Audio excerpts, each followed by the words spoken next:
আর্জিকর ইস্যুকে কেন্দ্র করে মমতা ব্যানার্জি পদত্যাগ চাইল ছাত্ররা এবং নবান্ন অভিযান পালিত হলো। তার আগে দেখাবো আমরা যে ছবি বিভিন্ন পকেট থেকে, বিভিন্ন জায়গা থেকে, বিভিন্ন জেলা থেকে জাতীয় পতাকা সঙ্গে নিয়ে সময় বাড়ার সঙ্গে সঙ্গে মিছিল কিন্তু এগোচ্ছে এবং এই মিছিল মূলত আশেপাশের এলাকাও জায়গায় জায়গায় গার্ডরেল দিয়ে ব্যারিকেড তৈরি করা হয়েছে। মাঝে মধ্যেই এখানে এসে পর্যবেক্ষণ করে যাচ্ছেন বা এলাকা পরিদর্শন করে যাচ্ছেন হাওড়া পুলিশ কমিশনার প্রবীণ ত্রিপাঠী। তিনি মাঝে মধ্যে এখানে এসে সমস্ত জায়গা পরিদর্শন করে যাচ্ছেন। নবান্নের সামনে লাঠিধারী পুলিশ আপনারা দেখছেন মোতায়েন রয়েছে, র্যাব মোতায়েন রয়েছে, মহিলা উইনার্স টিম মোতায়েন রয়েছে, এছাড়া কমব্যাট ফোর্স রয়েছে। প্রস্তুত রাখা হয়েছে কাঁদানে গ্যাসের সেলও, আপনাদের আরেকবারও জানিয়ে রাখবো, প্রস্তুত রাখা হয়েছে কাঁদানে গ্যাসের সেলও। এছাড়াও সকাল থেকে নবান্ন সংলগ্ন এলাকায় টহল দিচ্ছেন বিশাল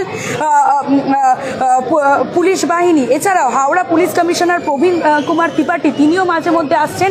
গার্ডরেল দিয়ে বিভিন্ন জায়গা ঢেকে রাখা, বিভিন্ন জায়গা আটকে রাখা হয়েছে। আমরা দেখানোর চেষ্টা করছি এই যে নবান্ন এলাকা আপনাদের দেখালাম তার কিছুটা দূরেই ব্যারিকেড করা হয়েছে, দেখতে পাচ্ছেন দ্বিস্তরীয় একটা ব্যারিকেড করা হয়েছে এবং